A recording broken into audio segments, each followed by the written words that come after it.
11.045. Sebelumnya yang saya hormati dosen pengampu selaku pengampu makul pelajaran psikologi perkembangan, yaitu Ibu Siska Dwi Premaita, MPSI Psikolog. Di video kali ini saya akan menjelaskan tentang materi yaitu perkembangan fisik pada anak masa akhir, itu yang berhubungan dengan perkembangan tinggi badan dan berat badan. Yang kedua yaitu perkembangan gigi, yang ketiga yaitu perkembangan berbicaranya, yang terakhir perkembangan emosional pada anak tersebut. Tidak panjang lebar, kita yang dimana video tersebut, materi tersebut akan saya jelaskan video yang selanjutnya ya teman-teman. Kepada teman-teman, sebelum menonton video selanjutnya jangan lupa untuk subscribe dan like-nya ya, dan nyalakan lonceng juga pada video ini teman-teman. Langsung saja teman-teman, kita sambut video yang selanjutnya. Selamat menonton.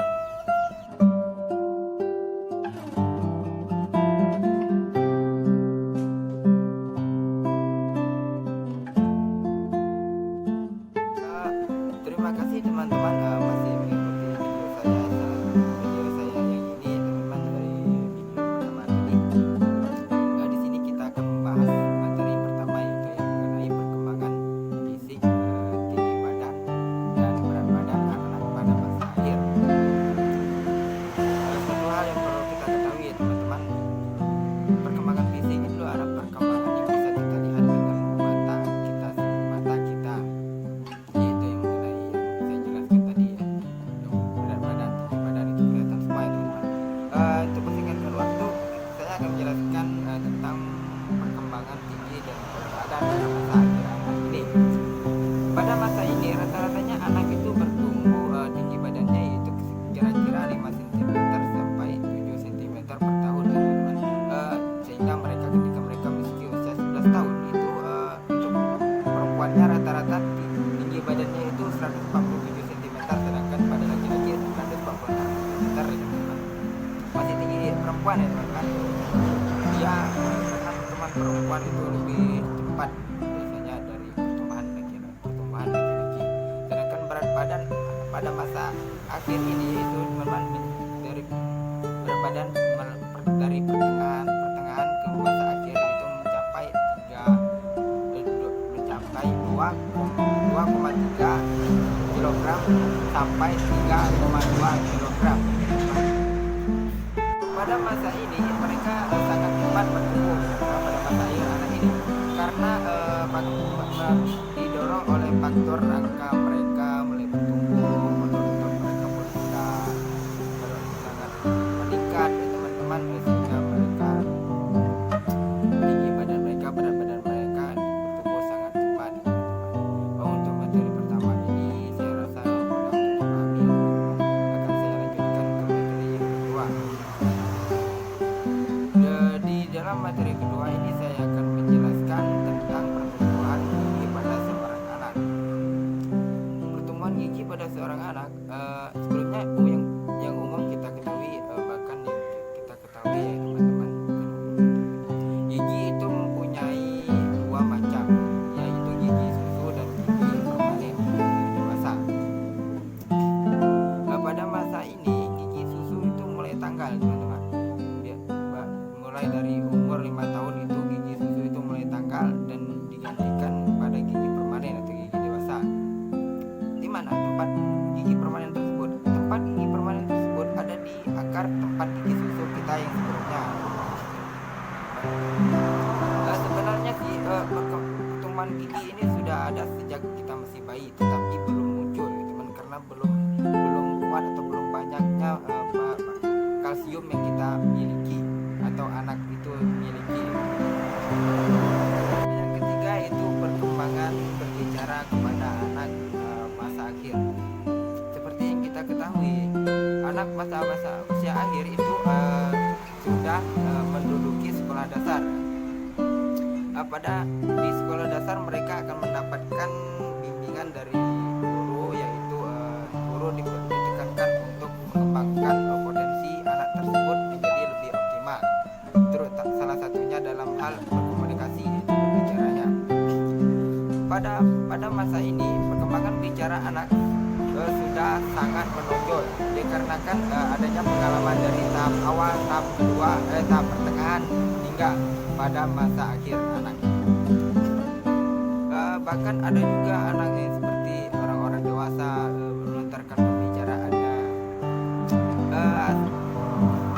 Pada ketika mereka bagus atau mahir dalam berbicara, akan menjadi dampak bagus pula pada dasar mereka untuk menulis. Baiklah yang terakhir yaitu perkembangan emosional pada masa akhir anak. Tentunya yang kita ketahui kan perkembangan akhir dan awal anak itu sangatlah jauh berbeda. Ketika masa awal itu masa membangkitkannya sifat emosi, dan sedangkan masa akhir cara mengungkapkan emosinya. Pada masa ini anak cenderung mengalami emosi yang sangat tinggi ketika emosinya tidak terpenuhi lah.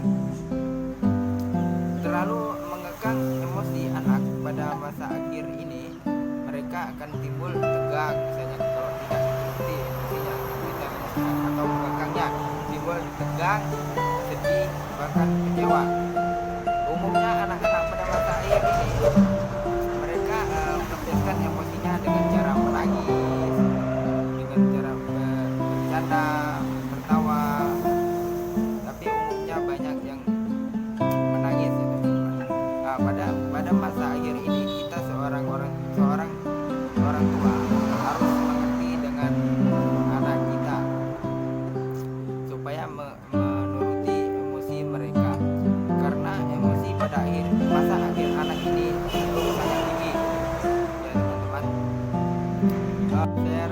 Saya rasa cukup sekian pembahasan materi dari saya mengenai perkembangan fisik anak, yang mulainya dari perkembangan tinggi badan, berat badan, perkembangan gigi, pertumbuhan atau perkembangan pembicaraannya, dan yang terakhir tadi yaitu perkembangan emosionalnya.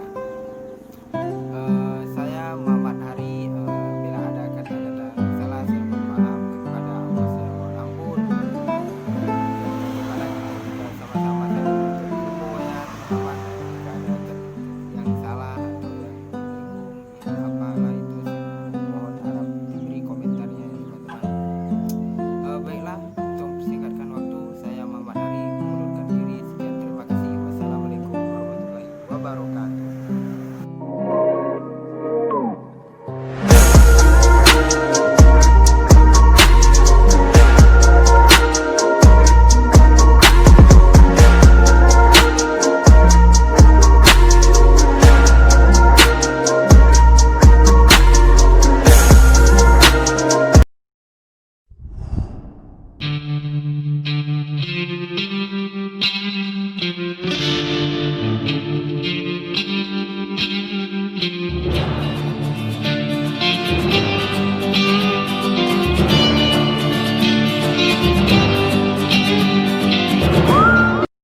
Baiklah, sebelumnya assalamualaikum warahmatullahi wabarakatuh.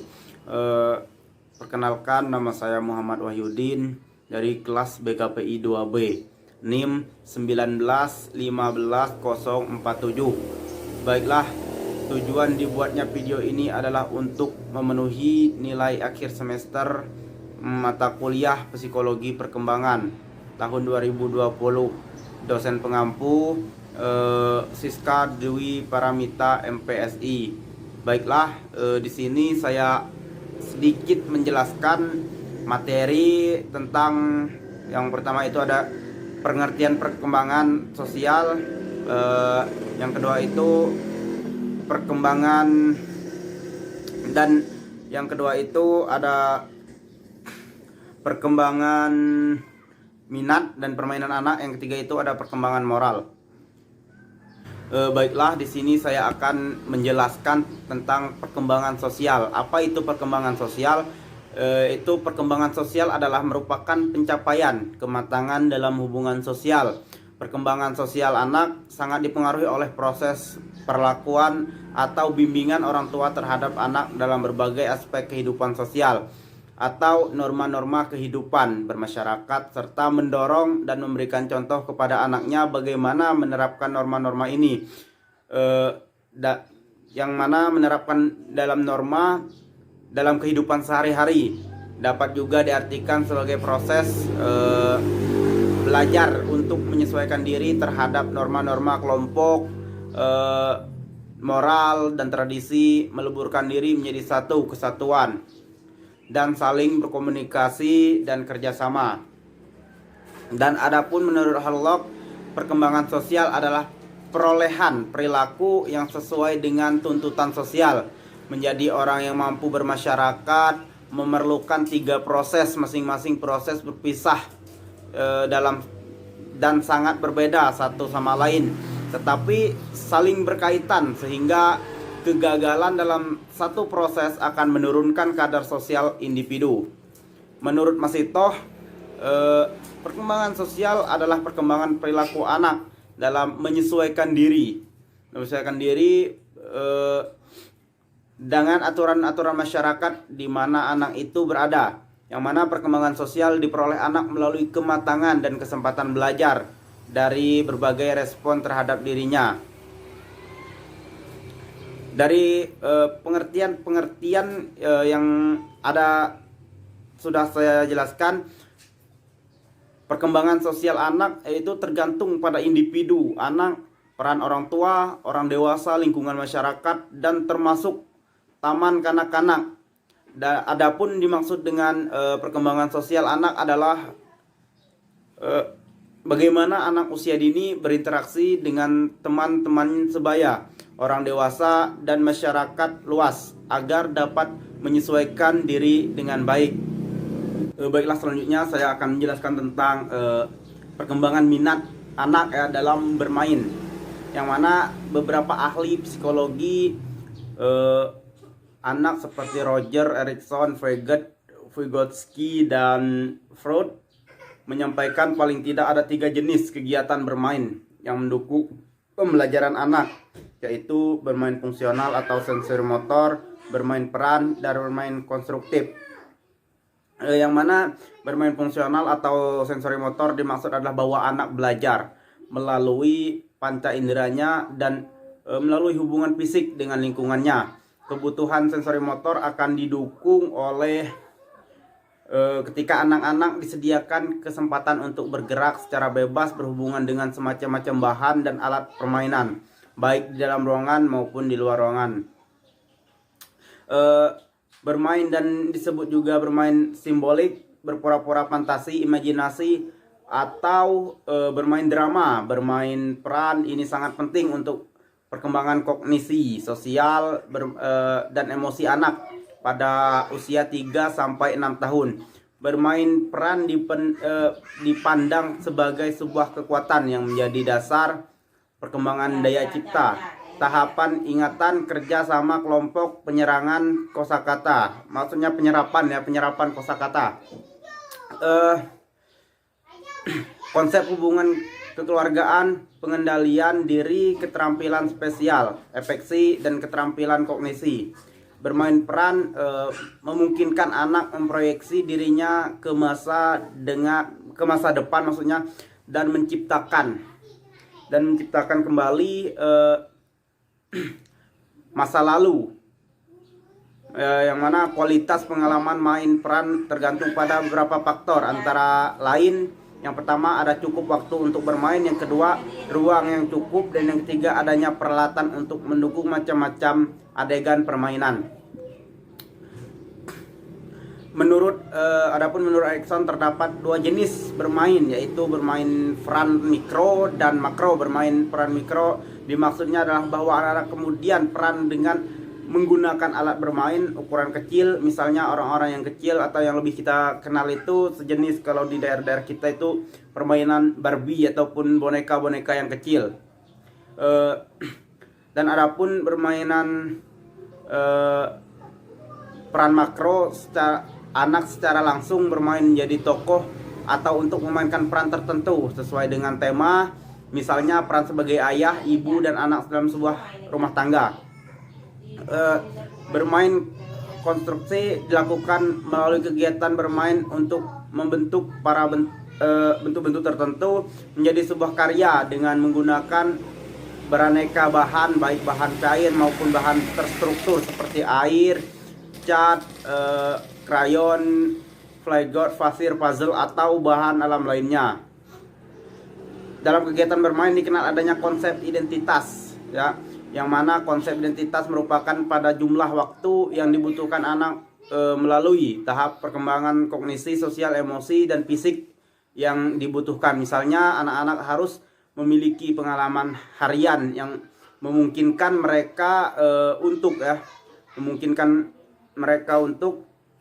berinteraksi dengan bahan yang bersifat cair, mendapatkan kesempatan untuk menggambar, melukis, dan kesempatan awal menulis.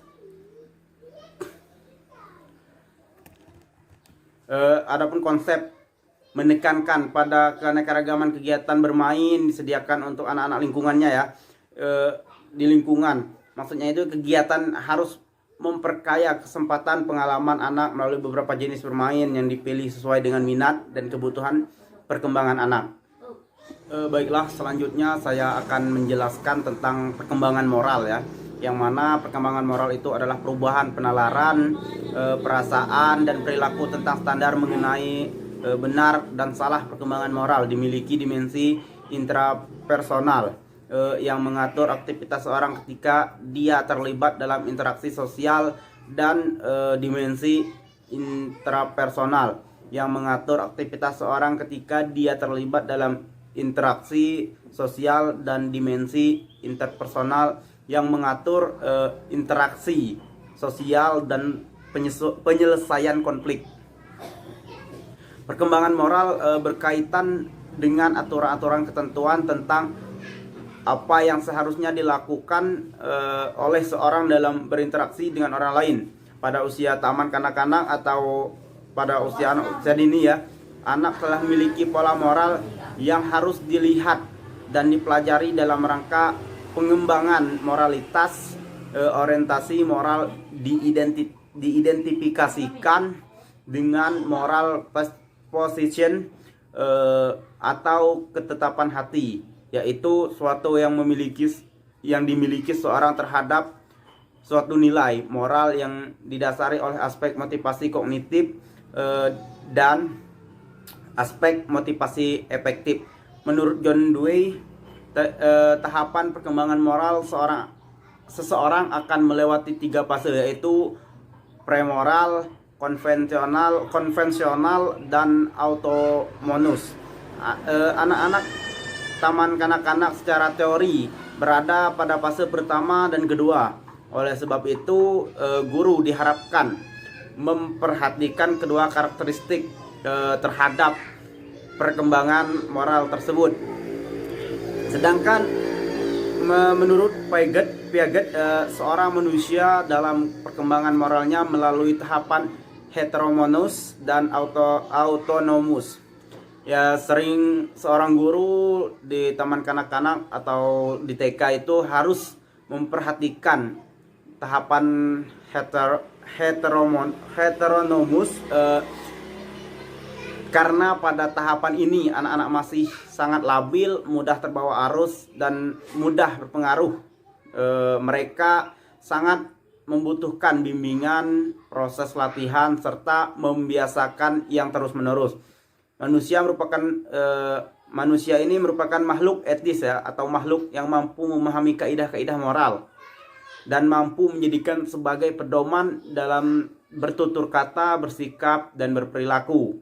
Kemampuan seperti itulah maksudnya seperti merupakan kemampuan bawaan, melainkan harus diperoleh melalui proses belajar. Anak dapat mengalami perkembangan moral jika dirinya mendapatkan pengalaman berkenaan dengan moralitas, yang mana perkembangan moral anak ditandai dengan kemampuan anak untuk memahami aturan, norma, dan etika yang berlaku. Mengingat moralitas merupakan faktor penting dalam kehidupan manusia. Maka manusia sejak dini harus mendapatkan pengaruh yang positif dan menstimulasi perkembangan moralnya. Mungkin hanya itu materi yang dapat saya jelaskan. Apabila ada kesalahan dalam kata penyampaian, saya mohon maaf kepada Allah, saya mohon ampun. Saya akhiri, wassalamualaikum warahmatullahi wabarakatuh.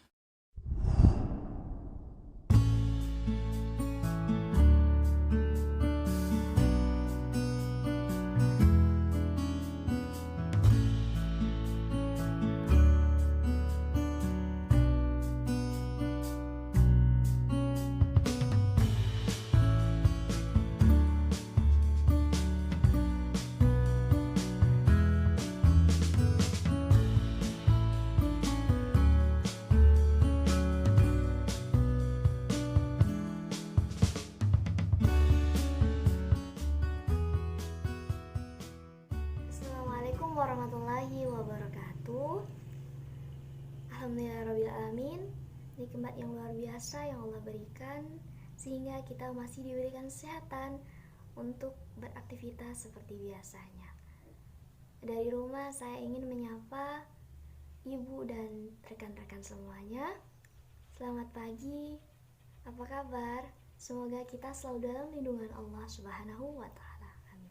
Sebelumnya, perkenalkan, saya Nur Deviana Kurnia Barkah, mahasiswi Institut Agama Islam Negeri Syekh Abdul Rahman Sidik, Bangka Belitung. Nomor induk mahasiswa 1915049, Prodi Bimbingan dan Konseling Pendidikan Islam Fakultas Tarbiyah. Video ini saya buat dalam rangka memenuhi tugas mata kuliah Psikologi Perkembangan yang diampu oleh Ibu Siska Dwi Paramita, MPSI Psikolog. Baik, sebelumnya tidak ada niat menggarami lautan yang sudah masin, atau dalam artian tidak ada maksud menggurui teman-teman yang sudah luar biasa kemampuannya. Di sini saya hanya ingin berbagi sedikit terkait tentang tema pada penjelasan kali ini, masa akhir anak, dengan poin masalah yang terjadi pada masa akhir anak, yakni masalah fisik seperti penyakit, kemudian ada kegemukan, ada juga bentuk tubuh yang tidak sesuai, kecelakaan, dan yang terakhir adalah kelainan fisik. Baik, kita akan mulai menjelaskan poinnya satu persatu. Yang pertama, mengenai penyakit. Dewasa ini sebenarnya vaksin sudah gampang sekali ditemukan, sehingga penyakit yang dialami oleh anak bukanlah penyakit yang kemudian membahayakan fisik. Di sini penyakit yang dialami oleh anak pada masa akhir mungkin hanya seperti penyakit gangguan-gangguan pencernaan. Selain itu, penyakit juga di sini mampu menyebabkan gangguan pada keseimbangan tubuh anak, sehingga anak akan lebih mudah marah. Penyakit lainnya juga seperti penyakit hayalan atau penyakit palsu. Karena anak di sini sudah sadar bahwasanya dengan ia sakit, maka tugas-tugas yang seharusnya mereka lakukan akan sangat mudah sekali mereka tinggalkan. Sehingga mereka kemudian beralasan untuk sakit, untuk tidak melakukan hal-hal yang mereka tidak inginkan. Baik, saya coba memberikan contoh di sini. Jika seorang anak dalam lingkungan pendidikan atau dalam sekolahnya, dia di sini tidak menyukai pelajaran olahraga. Nah, Pada saat jam olahraga, guru meminta untuk melakukan praktek lapangan. Sehingga di sini anak mudah untuk lebih baik aku bohong biar aku tidak mengikuti kegiatan olahraga tersebut. Nah, di sini itu sebagian contoh dari penyakit hayalan atau palsu. Mereka di sini akan lebih mudah berbohong. Nah, selanjutnya adalah kegemukan. Kegemukan, faktor utamanya adalah overeating atau bisa kita sebut sebagai kelebihan makan. Nah, kelebihan makan ini tentu saja mereka memakan makanan yang banyak mengandung karbohidrat. Kita tahu sebenarnya karbohidrat ini sangat penting untuk perkembangan tubuh anak. Namun, jika dikonsumsi secara berlebihan atau overeating, itu justru akan membahayakan fisik anak itu sendiri. Mereka akan mengalami kegemukan, penyakit diabetes atau tekanan darah tinggi, dan sebagainya. Nah, bukan hanya tidak baik untuk kesehatan anak, di sini juga mereka akan terkendala dalam sosialisasinya. Seperti contohnya dalam permainan sepak bola. Anak ini akan cenderung susah mengikuti alur permainan yang mereka jalani dalam permainan sepak bola. Nah, sehingga di sini hal ini akan menyebabkan anak kehilangan kesempatan untuk bersosialisasi dengan teman sebaya mereka. Oke, kita lanjut ke poin ketiga, yaitu bentuk tubuh yang tidak sesuai. Maksudnya adalah anak laki-laki yang bentuk tubuhnya seperti anak perempuan, dan sebaliknya, anak perempuan yang tubuhnya seperti laki-laki. Nah, hal ini akan menyebabkan sang anak akan dicemooh, kemudian dikucilkan dari lingkungan mereka, sehingga mereka akan kehilangan rasa percaya diri dan menjadi pribadi yang pendiam. Oke, selanjutnya kita bahas tentang kecelakaan. Kecelakaan di sini walaupun tidak meninggalkan kecacatan fisik atau luka fisik yang serius, namun di sini meninggalkan bekas psikologis pada anak.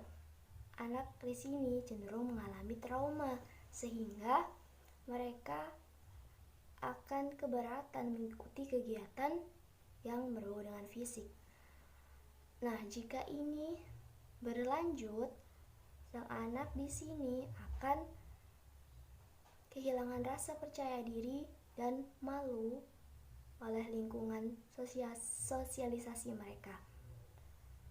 Sebenarnya di sini anak yang usianya lebih tua akan lebih mampu memilih kegiatan fisik mana yang akan mereka pilih dibanding dengan anak yang usianya lebih muda. Oke, pada poin kelima ada pembahasan terkait tentang selanjutnya adalah ketidakmampuan fisik. Nah, di sini sang anak akan mendapatkan dua perlakuan. Yang pertama adalah mereka akan mendapatkan belas kasihan dan pertolongan dari teman sebaya. Yang kedua, di sini mereka akan mendapatkan perlakuan tidak mengenakan, seperti halnya diabaikan atau bahkan tidak diterima di kalangan sosial teman sebaya mereka. Hal ini disebabkan karena sang anak dirasa tidak bisa mengikuti kegiatan teman sebaya mereka. Nah, mungkin itu yang dapat saya sampaikan terkait tentang masalah yang terjadi pada akhir masa anak. Kiranya apabila banyak kata kurang tertata, banyak tutur kurang teratur, saya mohon maaf, dan kepada Allah saya mohon ampun. Semangat belajar, berproses, berprogres, dan bermanfaat. Sekian dan terima kasih. Wassalamualaikum warahmatullahi wabarakatuh.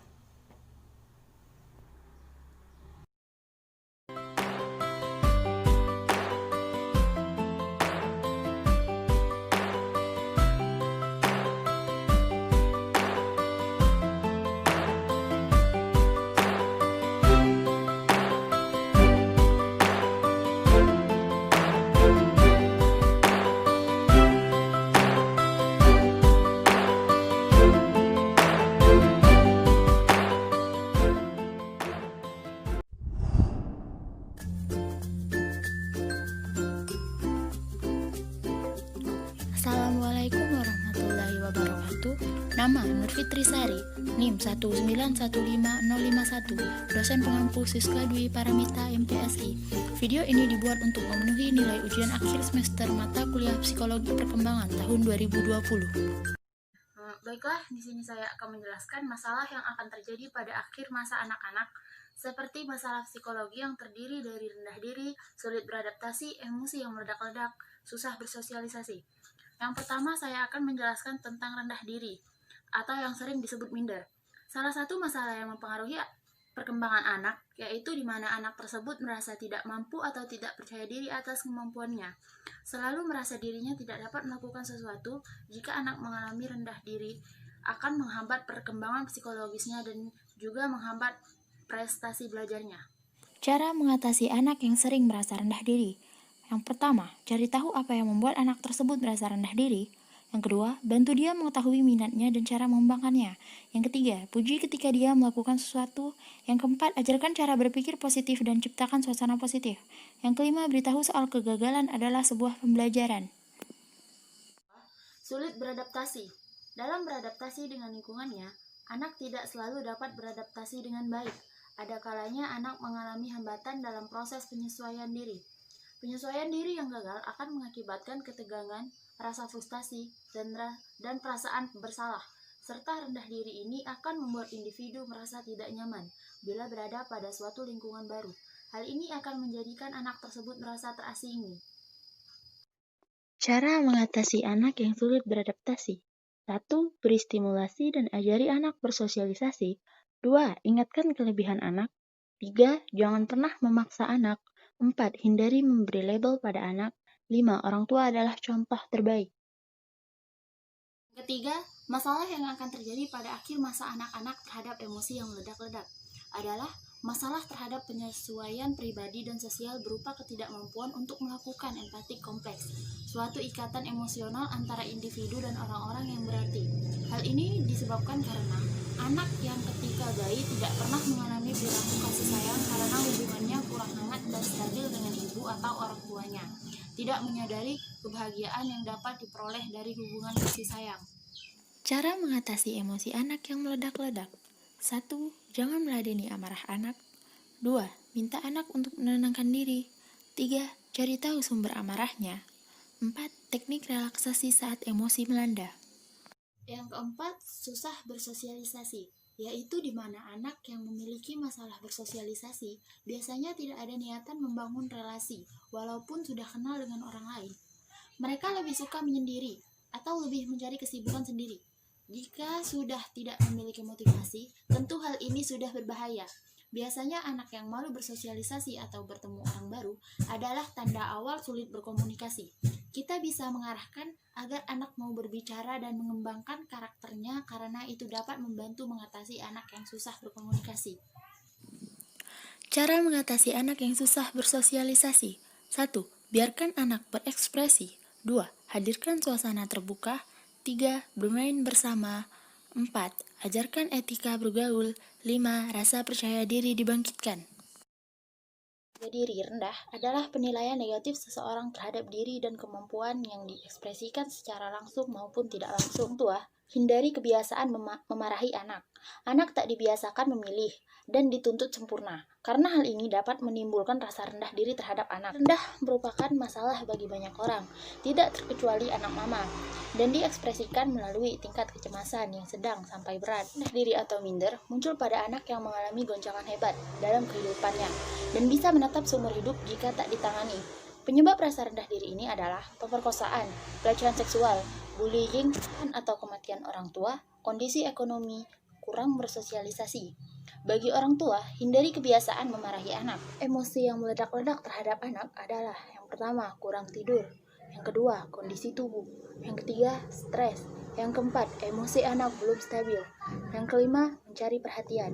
Yang keenam, meniru lingkungannya. Yang ketujuh, orang tua yang overprotective.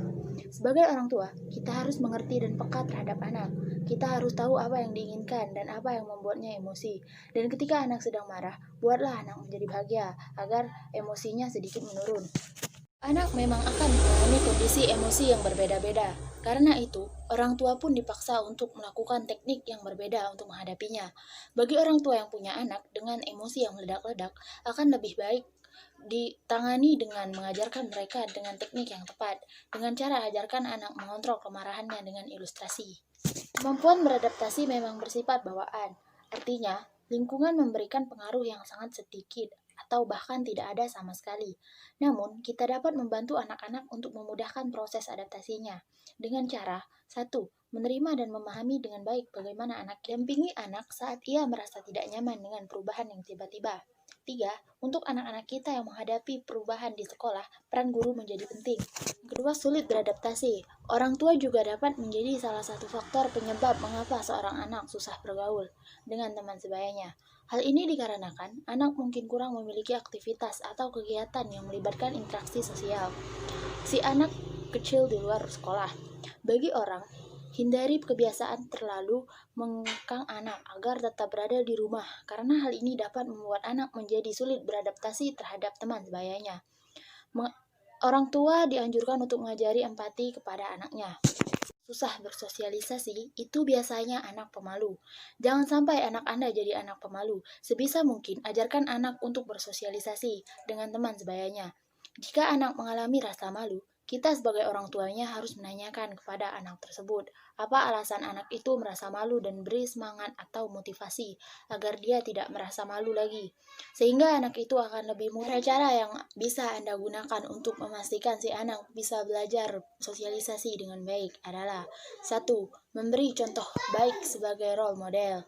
2. Bebaskan anak untuk berekspresi. 3. Bangun hubungan terbuka dengan anak. 4. Sering-sering buat aktivitas kelompok. Yang kelima, kurangi waktu sendiri yang lama untuk anak. Yang keenam, pastikan rasa percaya diri anak baik. Yang ketujuh, ajarkan etika sosial dan bergaul sejak dini. Yang kedelapan, jangan terlalu membajakan anak.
Beri motivasi untuk anak supaya anak merasa lebih percaya diri.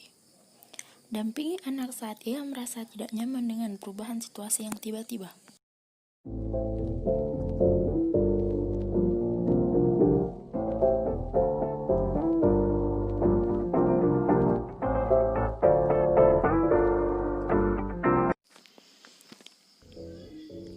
Bantu anak mengenali emosinya sendiri.